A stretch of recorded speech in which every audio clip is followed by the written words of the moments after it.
Bună ziua, dragi utilizatori ai site-ului nostru eforie.org. Astăzi vă vom prezenta un scurt tutorial despre cât de ușor este să ne adăugăm un anunț pe acest site. În primul rând va trebui să ne creăm un cont. Lucrul acesta îl vom face apăsând această iconiță din dreapta sus a site-ului. Dacă avem deja un cont creat, vom introduce adresa de e-mail și parola. În caz contrar, vom apăsa butonul Înscrie-te. Aici va trebui să ne introducem câteva date personale, cum ar fi e-mail, parolă, etc. Eu voi introduce test@eforie.org, voi selecta o parolă, nume, prenume, adresă, strada, test, numărul 2, un număr de telefon. Pentru a merge mai departe va trebui să bifăm această căsuță prin care acceptăm termenii și condițiile site-ului. Pentru a citi termenii și condițiile apăsăm aici, după care dăm Sign Up. În momentul acesta un mesaj a fost trimis către adresa noastră de e-mail pentru confirmarea înregistrării. Intrăm în e-mail, eforie.org, verificarea adresei de e-mail. Deschidem mail-ul și apăsăm pe verificare adresa e-mail. Acum contul nostru este creat și verificat. Pentru a ne loga, apăsăm din nou această iconiță din dreapta sus a site-ului. Introducem e-mailul și parola selectată de către noi mai devreme. Login. Iar acum ne-am conectat la panoul de control al fiecărui utilizator al site-ului eforie.org. Dăm pe Activează un pachet. Vom selecta pachetul personal gratuit. Eforie.org nu percepe niciun fel de taxă pentru adăugarea unui nou anunț. Totul este gratuit. Alegem acest plan. Planul personal gratuit este activ în prezent pe contul nostru. Intrăm la anunț, adăugare anunț, iar aici vom introduce cât mai multe date despre unitatea noastră de cazare, spre exemplu. Voi selecta în prima fază categoria. Categoria va fi vile. Titlu, vila, eforie.org.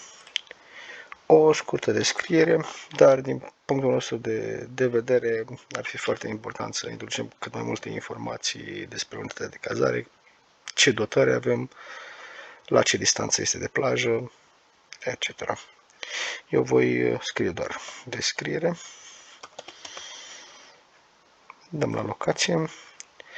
Aici selectăm țara România, oraș Eforie Nord, adresă strada test numărul 2.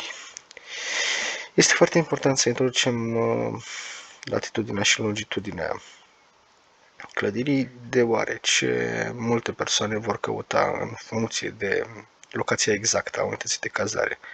În cazul în care nu le avem, trebuie să introducem niște cifre. Vom introduce 1, 2, 3, 4. Ulterior le putem modifica fie noi, fie dumneavoastră, prin intermediul funcției de contact vă putem ajuta să găsiți cât mai rapid latitudinea și longitudinea în funcție de adresa dumneavoastră.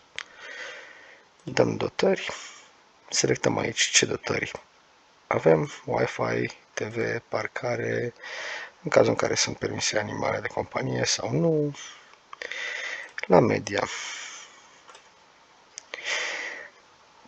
Listare miniatură. Aici va trebui să selectăm o fotografie de profil, cum ar veni al anunțului nostru. Dăm selectare imagine și selectăm imaginea noastră. După care coperta, ca și pe Facebook. Selectăm o poză de copertă cât mai mare și cât mai frumoasă.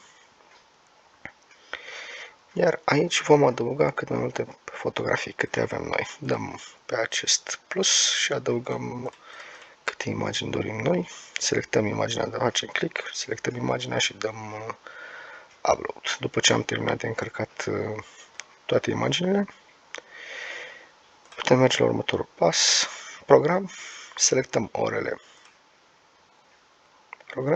program, contact. Aici introducem, în cazul în care avem un site, adresa de e-mail, numărul de telefon, Facebook, Twitter, LinkedIn, depinde ce rețele de socializare folosim fiecare. Tip, deoarece am introdus o unitate de cazare în categoria de vile, voi selecta cazare. Putem adăuga restaurante, shop, servicii și pe viitor cât mai multe categorii. Aici putem adăuga mai multe tipuri de camere cu diferite dotări, diferite imagini, în cazul în care dorim. În cazul în care nu suntem mulțumiți doar cu pozele introduse la media, îl putem lăsa așa. Eu îl voi lăsa așa deoarece nu am imagini momentan să introduc la acest tutorial și vom da finalizare. Dăm trimitere, iar acum anunțul nostru va fi verificat de către un reprezentant al echipei eforie.org. Cu asta sper că v-am putut ajuta să vă adăugați anunțurile cât mai rapid pe site-ul nostru. Echipa eforie.org vă mulțumește foarte mult pentru alegerea serviciilor noastre și vă dorim o zi plăcută în continuare. La revedere!